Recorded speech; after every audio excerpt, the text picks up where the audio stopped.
Well, hello and welcome to Little State Big Voices. I had a total brain freeze. You know what? It's been a long week. So I'm like, okay, welcome to Little State Big Voices with myself, Shahida, and my lovely co host, Tracy. Hey y'all, How's it going? it's going. We've been busy. We've been booked and busy. So just out in the streets doing all kinds of things and enjoying this heat wave. Well, it cooled down a little bit, but it was. I mean, it's the humidity. Today has Um, just like completely wiped me out. Pardon me, okay? At midnight it was 75 degrees this Last morning. night, Like, yeah, so like this, Saturday into Sunday, Rel and I had gone into the city. We went to a birthday party. So when we got back, it was like quarter to midnight. So it was like 11:45. The temperature reading that, on the thing in the car was saying it was 75 degrees at mid, like usually yeah, by the evening things have yeah, cooled down. It was ridiculous. It was super hot yeah. and muggy, very Yeah. muggy, like you said. Yeah, I woke up this morning. I was surprised at how muggy it felt. It was, but you know what? I'm not complaining because we are already in July. Yes, So that firmly, means firmly in we July. have one more month of summer before we start skating into fall. So, not politically correct, but if you grew up in New England, you know what we call September, right? Oh, When it's still yeah. warm in September. Is it September we call that or is it October? Because I thought it was October Like was late September, October. We uh-huh. we would hmm call it Native American Native summer. American summer.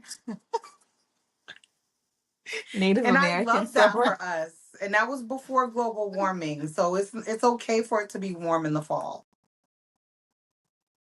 But the thing is, with it is okay for it to be, and we look forward to those like warm days that like pop up or whatever in that time of the year. But technically, as but your whole mindset changes once September rolls in because the kids are going back to school. Even though you might have been working the whole summer, people are vacationing. It just has such a lighter feel. And then as you go into September, October, it just feels different. And we're already in July. It just seems like Mhm. the days are just going. They're just going way too fast. I mean, I we get just it. celebrated the 4th of July. So, I personally love the fall, so I don't get I do too. melancholy. Like when the summer is about to wrap, I get very excited because Favorite month. first of all, I love fall fashion. That's number one. I knew Number you were gonna two, say that. I love tights. Okay, you can't wear tights right in this kind of weather, but I also enjoy that. There's like the foliage is starting to change, apple picking. So not to downplay summer. Summer is amazing. You're a beach person, so summer is your thing. I get that. Like I like the summer, but I prefer the fall. Ooh, that's a hard one. Because honestly, I like all four seasons. Because by the time summer ends, I'm ready for fall, and then I'm ready for winter, and then I'm ready for spring. So I look forward to each season. I can't imagine living in a place that only has two seasons or three seasons. I love all four. But if I had to pick my absolute favorite, it would be fall. Definitely, got to be the It fall. I would mean, it apple would be fall. I think cider. it would be. Thanksgiving, Halloween, like all to me, and my birthday is not even in the fall. So you would think I would like the season at my birth. To me, spring in New England is, I don't even know what spring is. It's either winter It or it's summertime. We don't really get a proper But spring, when we in do my get a opinion. proper spring, it's beautiful. Because when you go from that really cold to those like slightly warm days and then you start seeing the greenery, that it's refreshing. So Definitely, definitely. I do. I love all of them. But anyway, we digress into the Yes, that's season. not what we came here to talk about today. We We have were, a lot of things on our plate today. So let's yes, start with earlier today. I was actually, I mean, today is Sunday, and so this will be aired tomorrow on Monday, per usual. But I did a live today with Amaziah the Great, and we had him on our podcast. Oh gosh, how many episodes ago? Because we racking them up. We racking up these Monday yeah. episodes. We bring you But good, new, fresh items every week. So Craig was on a while mhm, ago. You probably remember him from his exquisite poetry and his book, mhm, Don't Cry, which is on my bookshelf and signed copy, but you could get yours on Amazon if you like. Yeah, mhm. absolutely. So again, you were on Craig's live today. What were you doing on the live? What were you doing today with Amaziah the Great? So he is promoting his 48-hour movie Yes, that he did, and you were in his I 48-hour was. movie. And so we were talking about that, and then he introduced me to a very lovely woman out of Boston who's doing the Jerk Fest, which she says she's been doing it for 11 years now. Had not heard of it before. Yes, I'm Nicole not in Boston, Williams. but I was, yeah, I've heard of it. so It's a big thing. Like it's a really big thing, and it it's is a been huge growing. thing. And she's doing a fabulous job with it. But he talked about his 48-hour movie project, which I'm so this man is constantly on the move. Him and Lisa Costa, they're everywhere.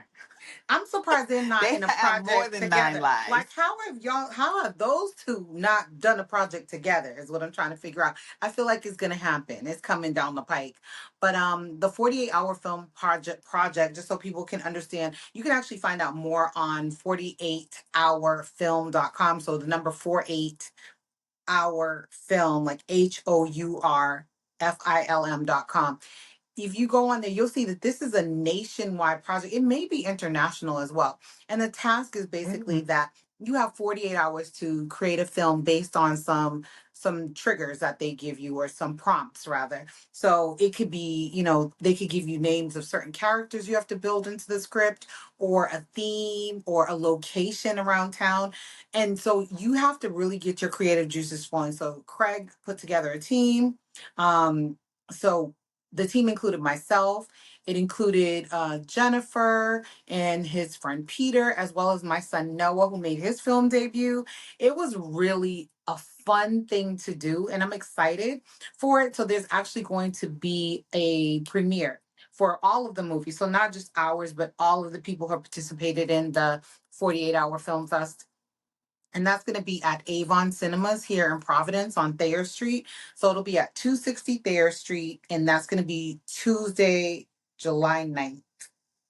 No, that's not right. And his is It's going to be actually showing Wednesday, on Wednesday. His is Wednesday the well, it 10th. starts on Tuesday. Right. So So they it's the have 10th. different Right. categories, category A, B, C, and he's category C. So he's gonna be Wednesday night at 6:30. You got it. And I will be attending, and I'm so excited because I can't wait to see you and Yes. Noah.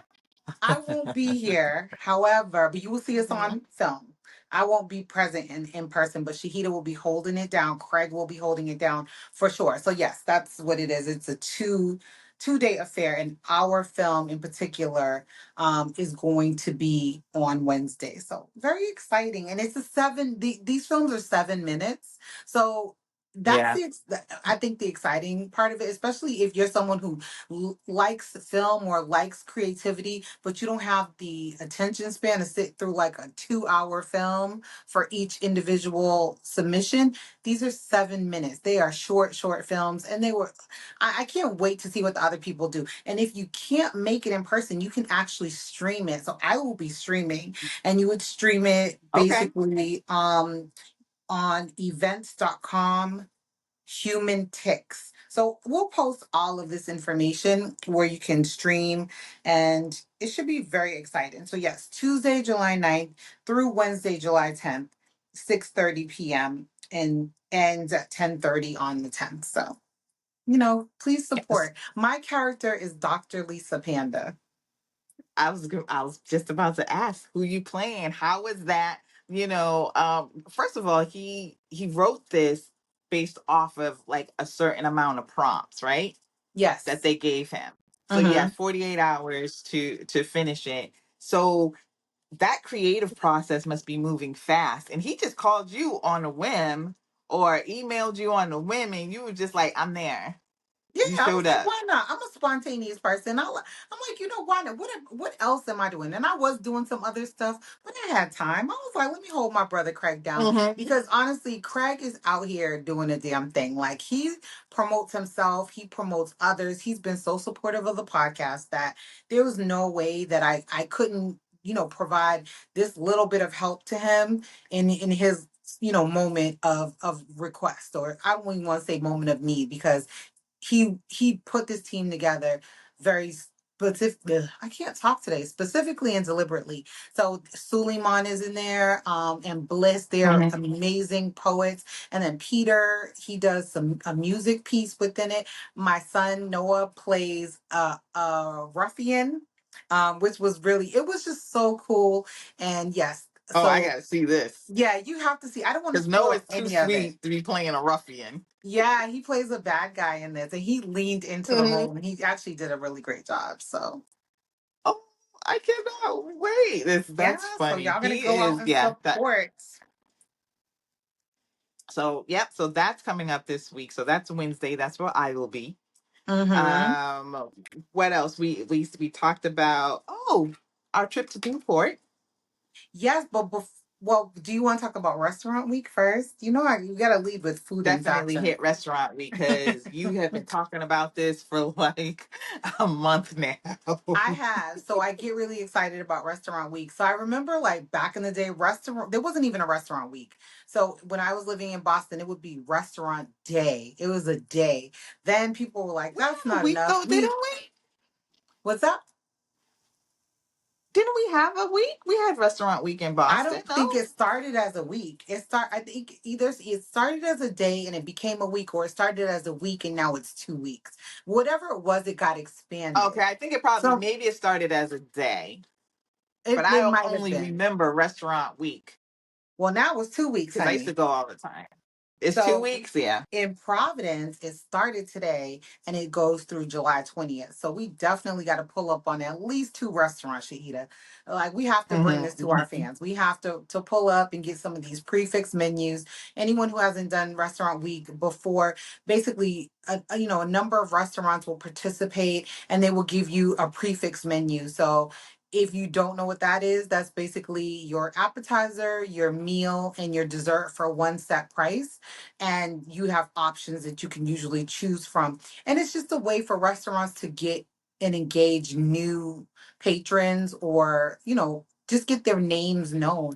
So that's really what it started as. And if you want a full list, you can go to goprovidence.com. They'll be able to give you a full list of the Oh participating yeah. restaurants, and you'll be able to find out what the deals and the specials are for each restaurant. But it's exciting and it's good because a lot of them are mom and pop restaurants. They're not big chains.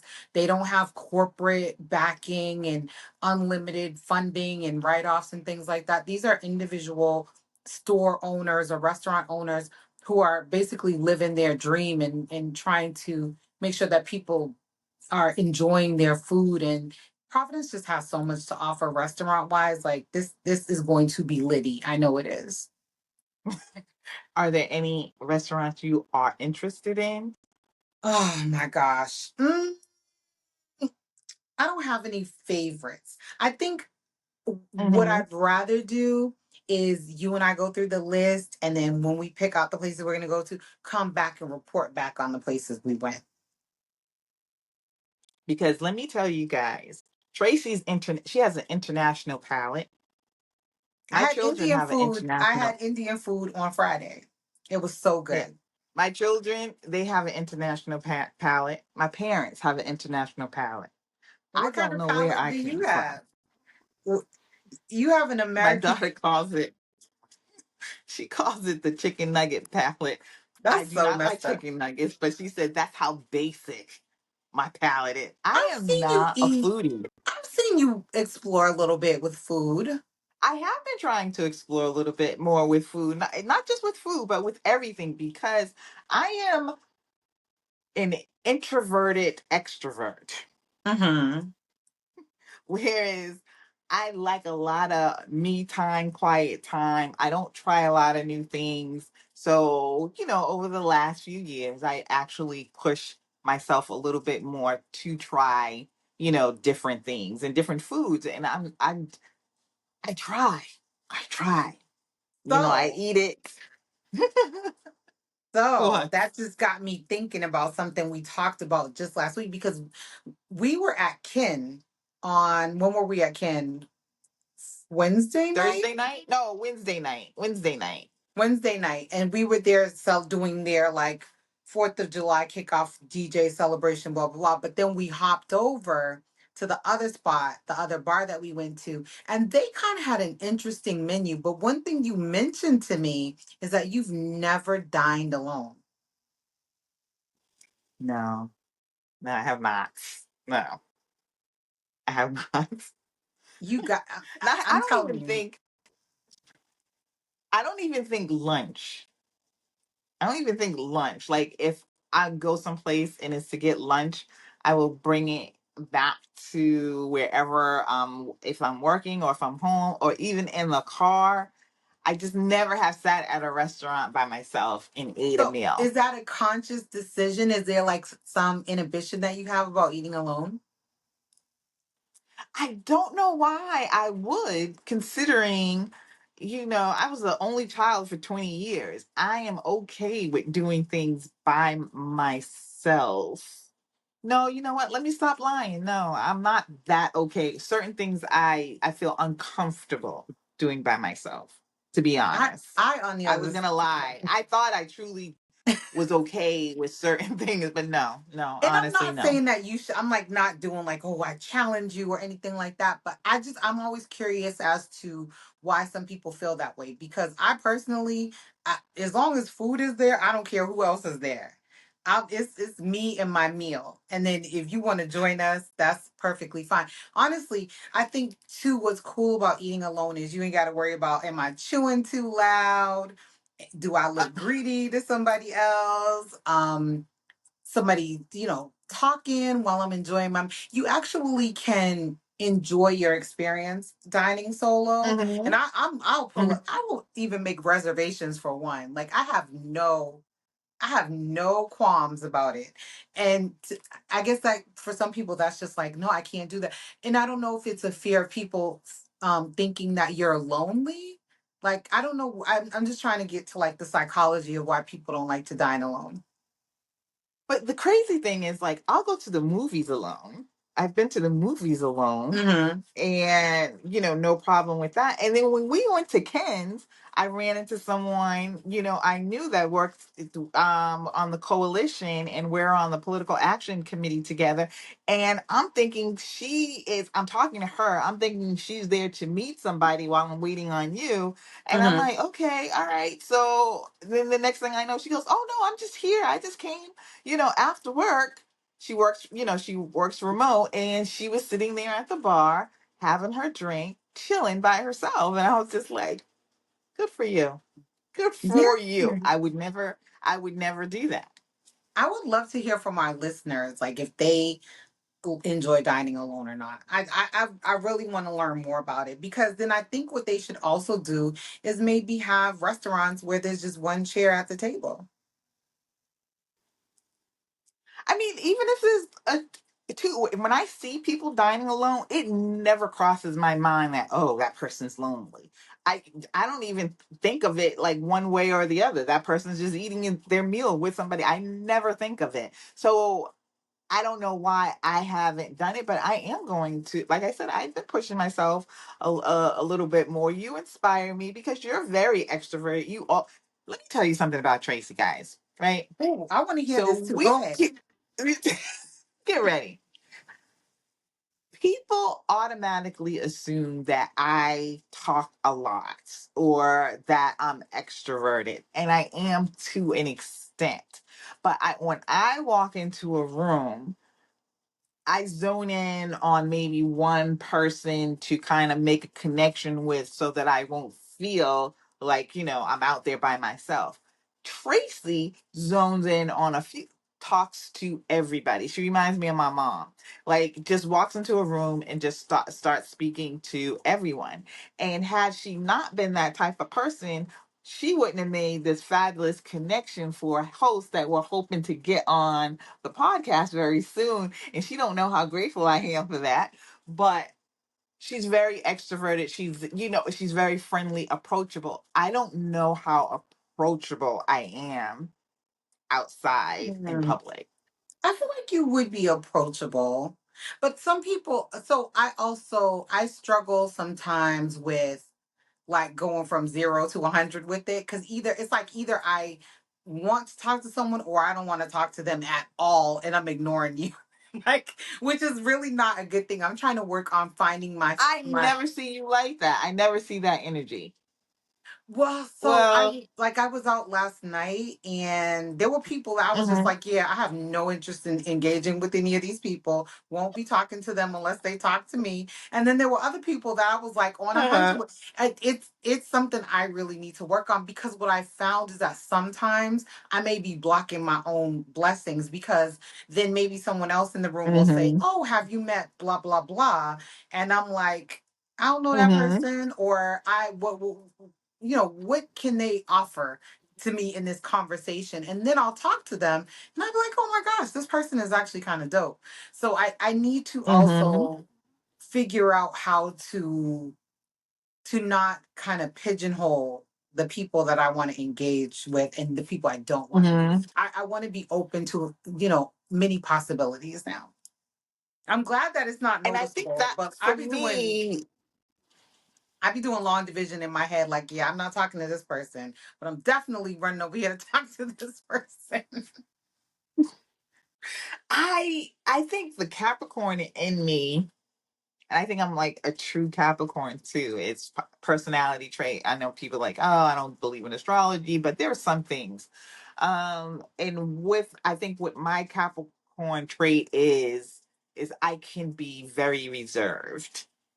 And 9 times out of 10, I'm reserved, but I am friendly. So, like, when people do come up to me, I am going to engage with you, but it's very rare that I go up to speak to someone else. So, I remember, let me tell this quick story before we move on, because I'm always This is hijacking the our podcast. conversation. Take as much time as you like. This is our But let me shit. tell you this story. Like, my mother, and I try and be more like my mother, because my mother is she'll engage right away, and one thing that I'm most impressed about her is my mother's always in full hijab, right? And there was a time, especially after 9/11, I was ready to pop off on anybody that looked at her funny. Like, who am I Mm-hmm. gonna have to who am I gonna have to fight? But anyway, so Mm-hmm. we went to New York one weekend to see a play or whatever, and so we're leaving the hotel and we're on the shuttle going to the airport. And so we're sitting there and we're talking together, but then she wants to engage the van because we're on the shuttle van. And I'm like, this lady. So she starts talking to the woman, like, kind of like sitting in front of us. The woman turns around and starts talking, and she's from Massachusetts as well. They start talking or whatever. Next thing she goes, where do you live? My mother's like, I live in Middleborough. And the lady goes, oh my God, we live in Middleborough as well. We just sold our house. Who bought their house? My mother had bought their house. That's So we no. literally, I swear to God, That's we wild. literally were in the same hotel, same weekend. We actually saw two different plays though. They were there for a play as well, her and her husband, and I think like her sister or something, whatever. Older white family. And we just started talking, and then the next thing you know, same house. She said, we just put that island in as we were. That's So, and I'm so like, wild. that it is. And that taught me, and this was a while ago. I always say it a good 10, 15 years ago. I said, it taught me to that kind of openness. You just never know who you're going to meet, and then not all people are kind of standoffish. I'm Mm-hmm. more standoffish. And so I expect other people to be that way too. My mother is very open to speak, finding a common connection. And maybe that's the education in her. She was a principal for many, many years or whatever. But yeah, and I aspire to be like that. And I say, I see those traits in you as well. I aspire to be like that. And I try very hard. And I don't think anybody will say that I'm unfriendly. I'm just not immediately approachable. That might be a good thing though, too, because maybe too sometimes people come up to me and I'd be like, "Why are you talking to me?" But people will just come up to me Sis, because I think I I'm just giving you have all the that. compliments.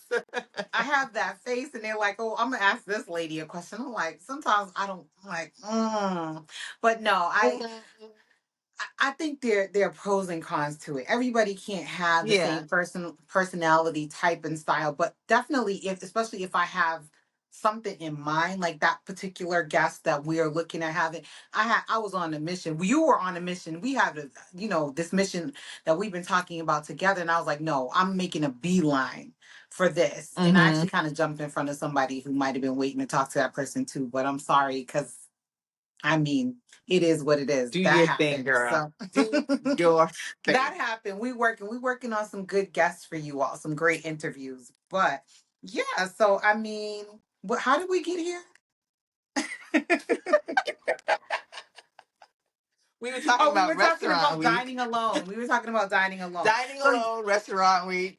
Restaurant Week. So whether you go by yourself or with someone else, check out Providence Restaurant Week, July 7th through the 20th. And Jerk Fest is going to be held at the Harvard Athletic Complex in Boston, Massachusetts. That's going to be at 145 North Harvard Street. So yeah, take those activities in and absolutely check out the 48-hour film fest online or in person if you can make it. And we took a field trip. Oh, a beautiful field trip. Yes. Beautiful. Go ahead. Tell it, sis. Oh, You started. I did start. So I was I was like that segue was so raggedy. It was just like boom, we took a field trip. So we've been talking about this on our podcast for a few weeks. This Gilded Age. I'm not a fan of the Gilded Age show. Not that I haven't watched it, so I have no opinion of it one way or the other. But the Gilded Age show is like really big with people, and they've been watching it. And so Shahida and I have been talking about and sharing with you all about the Gilded Age in Color, which is the specific exhibit that was held at the Rosecliff Mansions in Newport, Rhode Island. And so the part that I was really interested in, and Sheeta was really interested in seeing, was how Black families lived during this time. And so the Gilded Age is considered to be between 1865 and 1902. So it's all about, it's like a snapshot of the African American affluent community within Newport, Rhode Island during that time. And there were many families. That one of the families was the Barclays. Do you remember the other names of the families? This is all documented and information that people can I research. know And I there's a have whole so historical many society. pictures. Yeah, I have so many pictures, but I don't recall like any of the names off the top of my But head just now. the accomplishments. There was one doctor, and I wish I had her name on There's the a tip of couple my of tongue. doctors in there. But the female doctor who earned her Hmm. medical degree at Boston Children's Hospital, like that was mind blowing to me that she was able to do that under those conditions in that time. But, the exhibit had artifacts from, antique artifacts from the homes of these wealthy Black families. There was a family portrait of these little kids that was so adorable. And then a modern artist did an updated rendition of the photograph into a painting. It was an Beautiful. exquisite Hmm. experience. Like it just let you know that as much as the media would try to portray that African Americans don't have history other than slavery and the civil rights movement, there's so much that happened before that and leading up to now. And part of it is the Gilded Age. Not everybody was wealthy in Rhode Island, but this is an exhibit about the wealthy Black population at that time in Newport. And And it's speaking, gone. and I'm glad you brought that up about it, and it's not the media, it's actually our educational system is set up that way. And there's 2 points I wanted to make, since we're talking about that. And one is on the 4th of July, but the other one also is the education.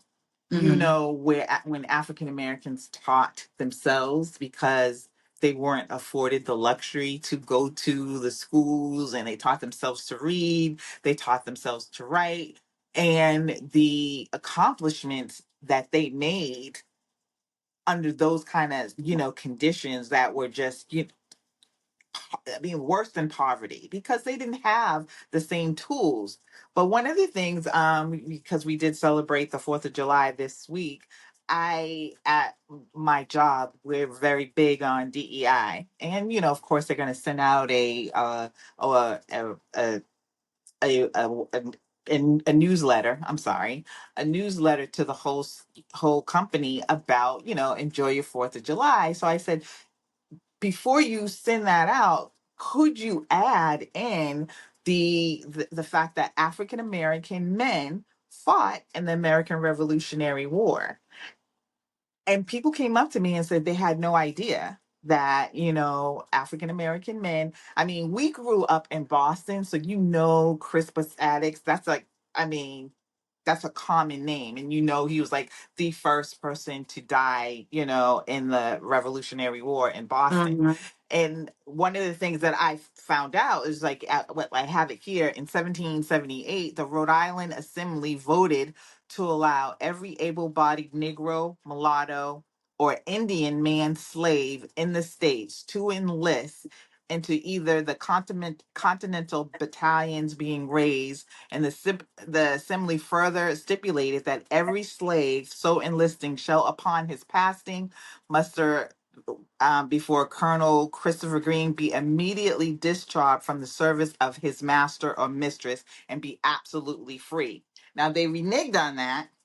Mm. So they fought in this war thinking that they were fighting for, their freedom. And then a lot of them fought on the Britain side as well, Great Britain side as well, because the Britons said that, what, if you fight with us, we're going to set you free as well. But then when the war was lost, they actually sold them back to their masters. So sold them back, not even just That gave is them back, but made trash. a penny off of people who served in this war. So one of the things that a coworker of mine said was that they were astonished and they had no idea. And I find it very peculiar, or that a lot of times people from other countries will come here and there'll be one generation in this country, and feel that they are more American than Black Americans. And we have fought in every single war. So he was like, oh, and I was having a conversation with a good friend of mine, and we were talking about like this immigration and how all these immigrants are coming and taking jobs away from Black people. Mm. What jobs? What jobs are they taking? I said, that is an absolute untruth. I said, that is, not the case. Most of the people that come into this country, whether they are illegal or legal, when they come into this country, they're doing jobs that no American wants to do.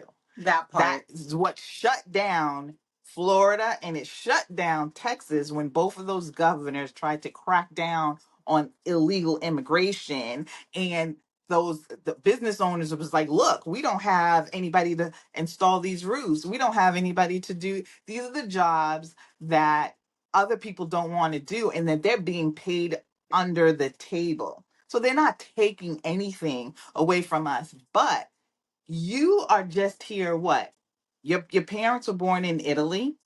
Like I said, one generation in. So you were considered, an immigrant at one point. So when does that line stop? Like, as far as like people come into the country, when your family all got in, it was okay.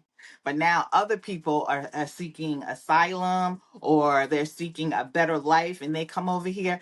Granted, we have a insane influx, and I don't of immigrants coming into this country, and I don't understand why, but a huge influx of people coming into this country. But don't come to me and say that they are stealing my job, because I don't see any of them able to walk into where I work and sit at Mm-hmm. my desk. So they're not Right. stealing my job. There are a whole lot of African Americans that have great jobs, and no illegal immigrant can come over and just take their jobs. And So that was, please miss me.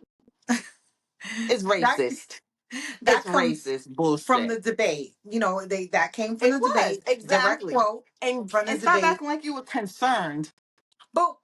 It's the way, it's that undertone of, first of all, it's the false gaslighting, because you're using false information to gaslight, which is his MO Mm-hmm. anyway. I'm not even gonna say this Trump's name. I'm gonna just call him Chump. But so saying that immigrants are taking black jobs. First of all, a lot of those immigrants are black people. Let's start with that. So now you're trying to drive a wedge between immigrant immigrants and African Americans, which there's definitely a Venn diagram of overlap there, because some people are coming from Haiti, some people are coming from Jamaica. They're coming from all over, not just, you know, Latin countries. Because the implication, what he was implying was that it's Mexicans, it's Latinos. They're coming. So now you're Mm-hmm. trying to pit us against each other. The other piece of that is now you're trying to say that black jobs are jobs that do not require any many qualifications, is what you're implying. Not that immigrants don't have qualifications, but usually when they come to this country, their credentials are not valid because of racism. You could be a Exactly. They could be doctor in your doctors and country, lawyers too. and you come over here, you got to go back to American medical school to practice, or Mm-hmm. dental school, or law school, or whatever. You have to start all over again. So you're implying that it's like black people work at McDonald's, and here come these people from Argentina, not even Argentina, because that's a more white Latino. Mm-hmm. What's a dark Latino country? Honduras. I use my country. The Mm-hmm. Hondurans are coming over, and they're going to be mopping up behind the greaser, the fryer over there at McDonald's, and they're taking your black job. Like, no, sir. First of all, that whole the whole context of that was trash, and anyone who's even It listening was to that and racist. buying into it is simple-minded and uneducated. And I feel comfortable saying, if you believe that, you're un or undereducated. And try to guise it like, I'm so concerned for your people. No, you're not.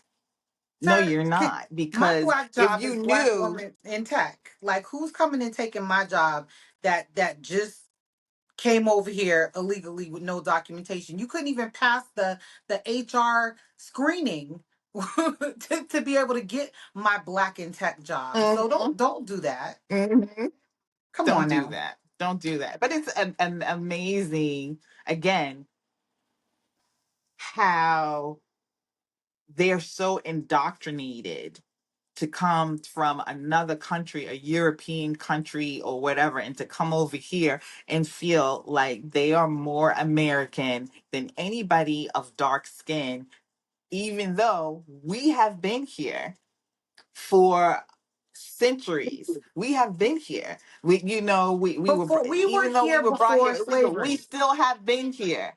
We were here before Exactly. We slavery. were here before slavery.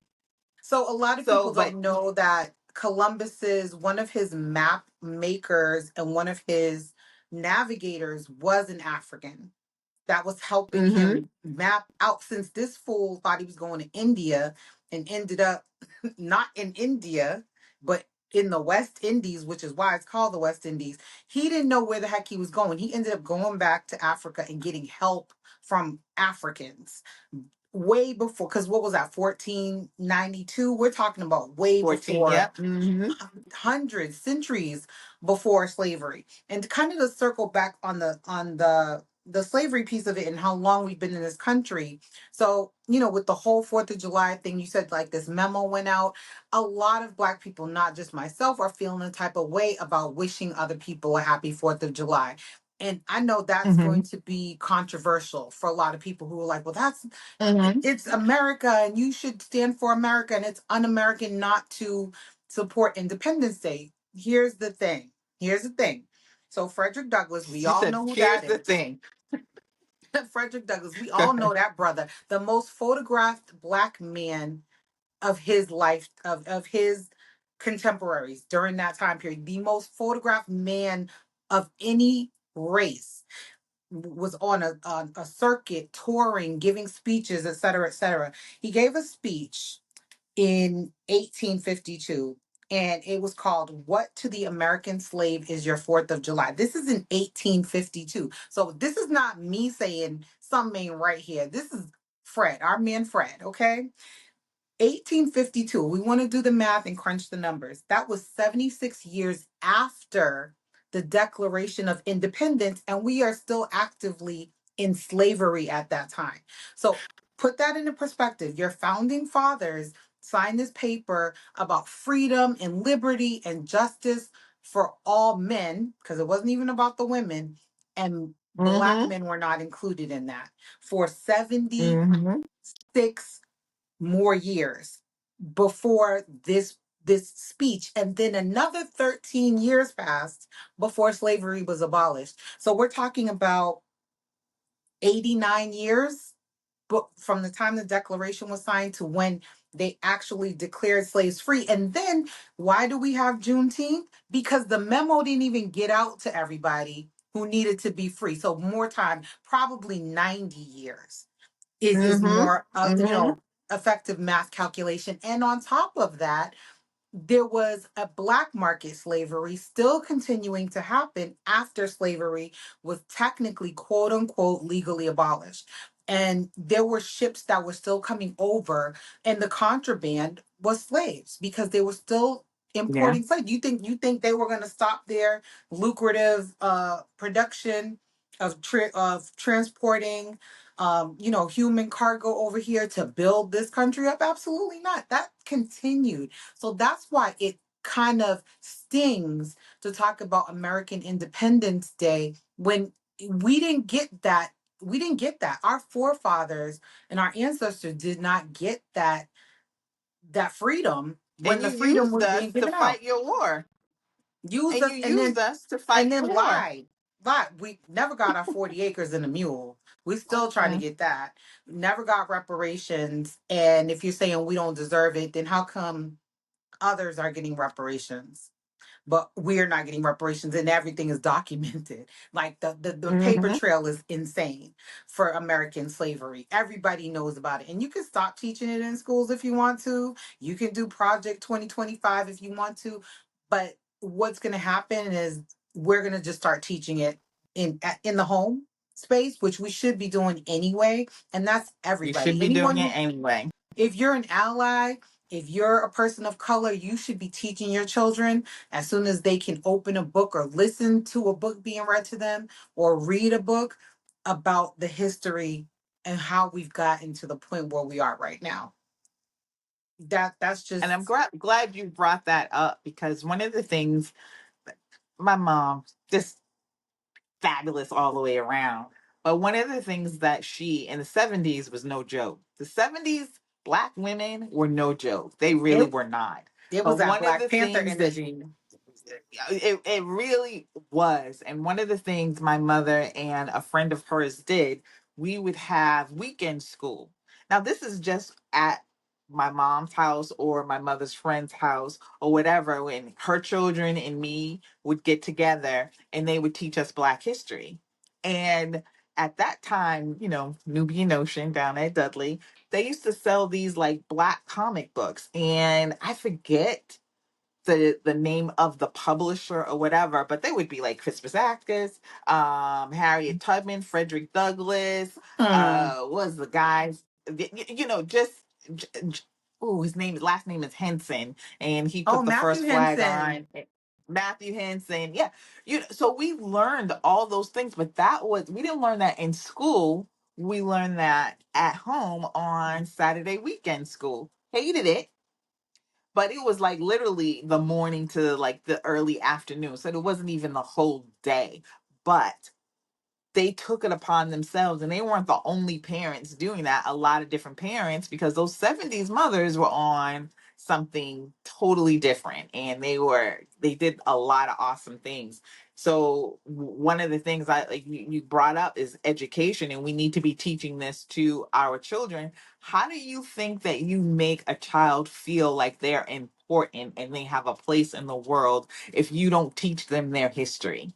Mhm. And not just you was a slave, you got free, and then here you are now, you have a black president. No, there was so much in between. And we saw that in the Newport, the Newport exhibition that we saw, just how not having nothing was still not an excuse not to be something or want something, Mhm. because they still never reached the level of their white counterparts, but that didn't mean that they stopped, and they formed their own black women's associations, their black male associations, and they helped one another. And I really I'm glad that we're integrated. I'm glad that integration is, a part. But honestly, did it help us a whole lot? It helped to an extent. But that level of us being able to depend on one another, we or to really fight for one another in our own spaces and build up our own spaces, we kind of like let that go, because we thought, the way to show that I've made it is to be able to move into this white To neighborhood. The way assimilate. to show that I've made it is to go to a white school. So, Go ahead. I'm sorry. have you ever been to Atlanta, to Martin Luther King's house in Atlanta? Yes. Mm-hmm. So, one of the things they talk about on that tour is that because of segregation, so when you think about how did we get a Martin Luther King in the first place, it's because they were upper middle class in a black Mm-hmm. community, and they all had their own black dentists, black doctors, black Mm-hmm. educators. Maybe the books weren't as good, or maybe they didn't have enough books to go around for all the kids, but they had a core and a foundation, and they were actually thriving. They had their own black supermarkets and things like that. Exactly. Racism was still very rampant, and rights were not, there, but they made the most of it and they bonded together. And so what they were saying is that because of the way he grew up in that community, with them fostering that village mentality, when we actually did get to the civil rights movement and all of these laws, because these are just laws, these are just people Mm-hmm. telling other people what to do. There's a whole mindset that has to be changed. But honestly, like, Mm-hmm. I got most of my foundation for my knowledge of Black history when I was in kindergarten, because I went to a predominantly Black kindergarten. And then I went to Medco. So I was bused from grades Mm-hmm. 1 to 12. But that foundation I got from the ages of, I would say, 3 to 5 was so critical for me, because I learned so much Mm-hmm. about Black history and I was surrounded by nothing but other Black kids. I don't know if we had any white children in our school. I don't Mm-hmm. remember any. And we only had one white teacher. The entire Mm-hmm. staff, including the woman who made our meals, the owner, the bus driver, everyone was African American. Mm-hmm. And it was a It great makes it foundation. makes a huge difference. It does. I mean, like I said, I've always talked about my experience growing up. I know I've talked to other people who said they have never had a black teacher, which I find, until they got to college or something, which I find incredible, Mhm. because from the first and second grade, I actually did do MECO as well. And I went to school in Braintree, and they were horrific to me. And I don't know Mhm. how any woman, because the teachers were women, how any woman could mistreat 6 and 7-year-old kids to their it's unfathomable to me. And in the third grade, my mother's like, you know what, that's it for her, she's going. And I went to a predominantly black school that was run by the archdiocese, but it was very afrocentric, and I had black teachers from the time I was in the third grade until I graduated high school, and It black makes male a teachers too, difference. some of my best ones. It does make a difference. And one of the things I always felt is that, you can't shame me for my color or my culture. Um, and I think that was because I knew from very early on that I wasn't just a slave. Then a white man set me free, and then my family was able to have stuff. No, I know all the stuff, not all the stuff. I only know some of the stuff that happened in between. But the way that people really, really fought, and I feel like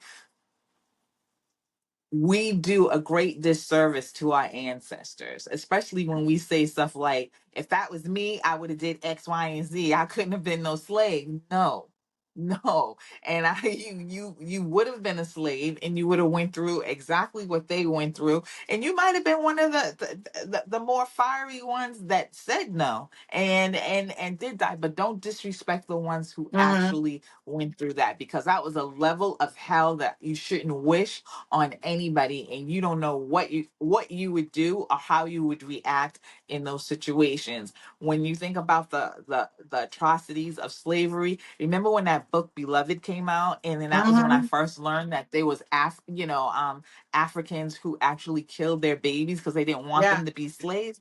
Oh, that was hard. I Horrible. mean, no judgment. I can't play what that baby would have to grow up and be and do and feel. I can't say that they were wrong in that decision to smother them or whatever way they decide to. I can't even say it. Yeah. We owe our ancestors so much, and I don't think we have begun to repay them for what they have done for us. No, absolutely, 100%. So it's like the 4th of July, and I used to, believe me, I used to be, like I said, I always lead with food and fashion. I was the first one pulling up to the party with my red, white, and blue on, looking cute. I didn't do red, white, and blue this year. I did. I did not wish. I don't think I wished anybody a happy fourth. I might have said it, and I used to always put it in like my out of office. I acknowledge it, and I didn't even acknowledge it in my Hmm. out of office email because I was like, I'm not in a place right now. Somebody put on social media, they were like, America does not deserve a birthday party this year, and they It don't. does not. Not this year, It does not the way they're not when you're trying acting. to bring us back. You're No, trying to bring us exactly back to that 18 part. something. No, you don't deserve a birthday party. Oh, Don't deserve it. yeah, But I did go yeah, somewhere really cool on the 4th of July. What did you do? What did yeah. you do on that day? I didn't do on the 4th. Did I go to the beach? No, that was the next day I went to the beach. So I didn't do anything on the 4th. Oh, you know what I did do What'd you before do? you go? Because this is really quick. Watch Supercell on Watching it, Netflix. actively watching. Do you like it?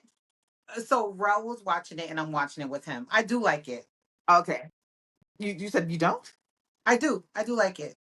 Oh, absolutely phenomenal. I absolutely loved it. And to see us in written by a black man, that it's filmed and all the actors are from, London, or not London, but from England.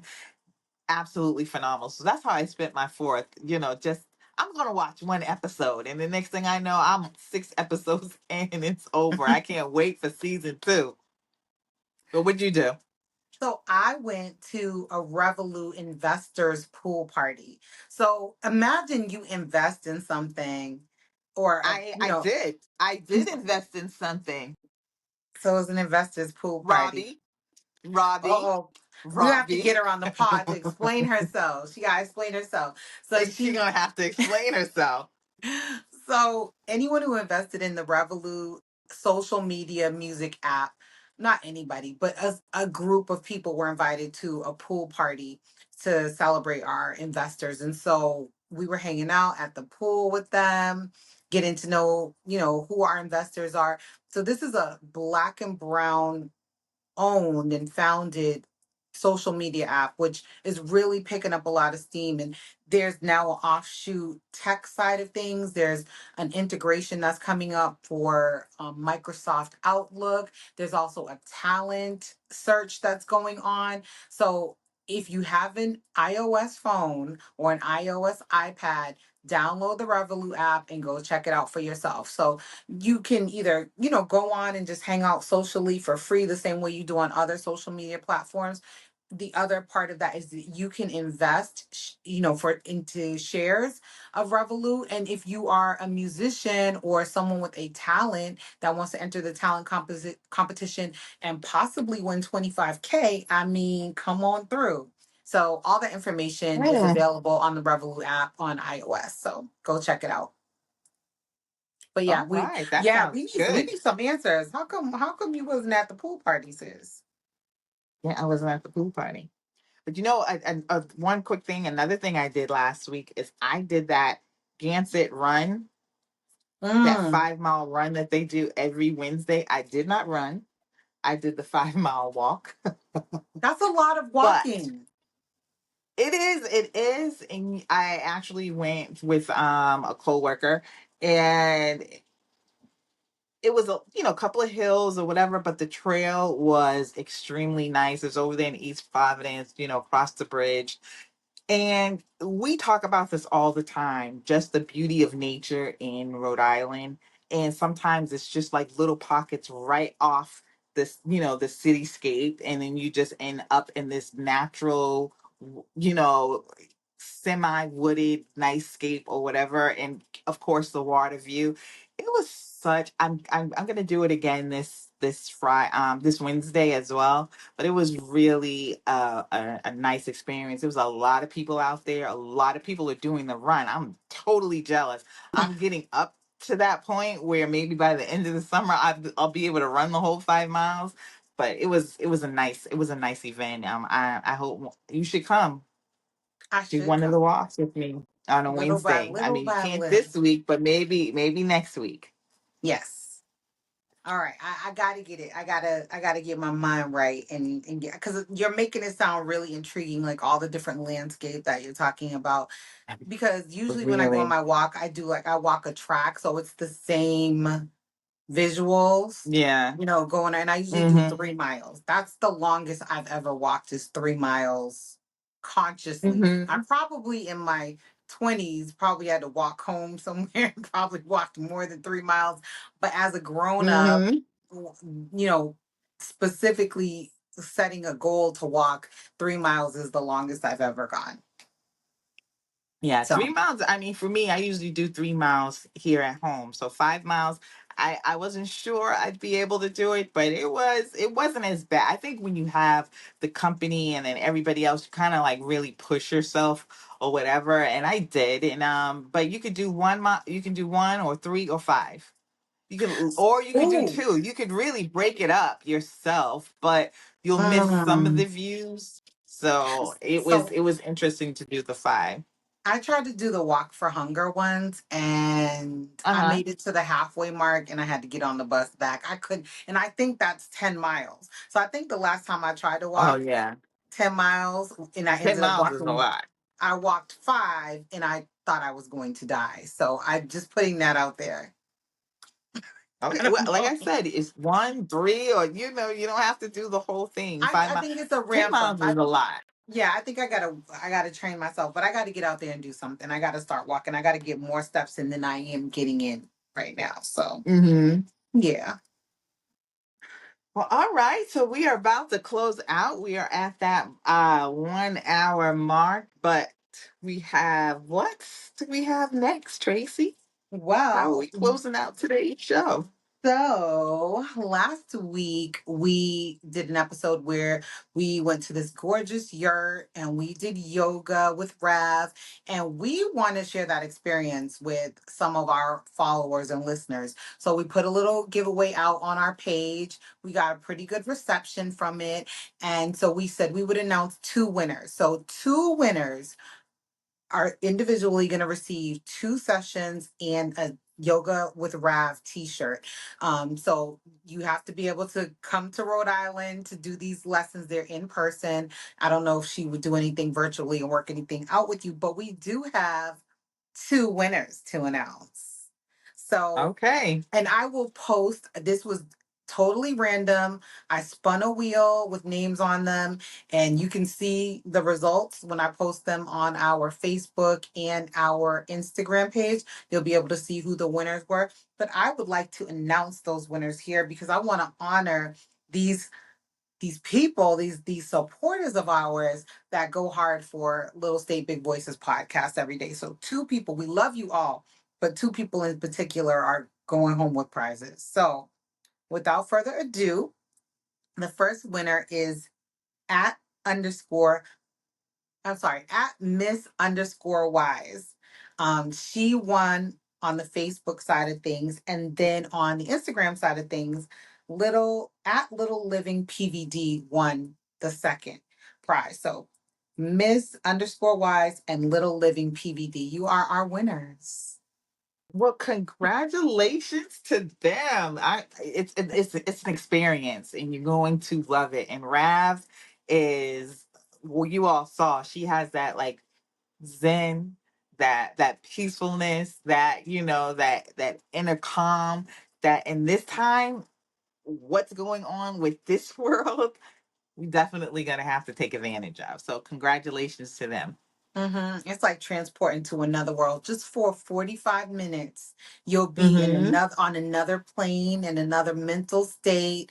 None of the bad things will exist. Just the energy flow and the positivity. You might shed a tear. I can't promise that you won't.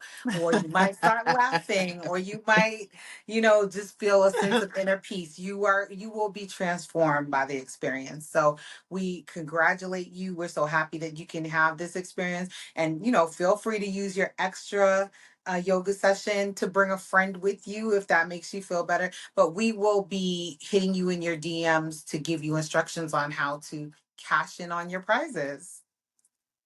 That is great. All right. So that's how you end the show, with a nice little giveaway. Yes, yes. And hopefully we'll So have more great. of those coming up in the future, more Mm-hmm. giveaways. And until then, you know where to find us. We're on Instagram at Little State Big Voices, on Facebook at Little State Big Voices, on TikTok while it lasts at Little State Big Voices, and also on YouTube. We want to see your comments. We want to hear your feedback, the good, the bad, and the ugly. Try to keep it, kind, because we try to be kind to y'all. So, Constructive. but yeah, Mm-hmm. if Because we but we sensitive do, about our shit. we are sensitive, and you don't have to listen to this. That's the other piece. You really don't. You have options. But we glad you're here. We glad Yes. you're here. So until next time, peace out, everybody. Until then, keep doing your black.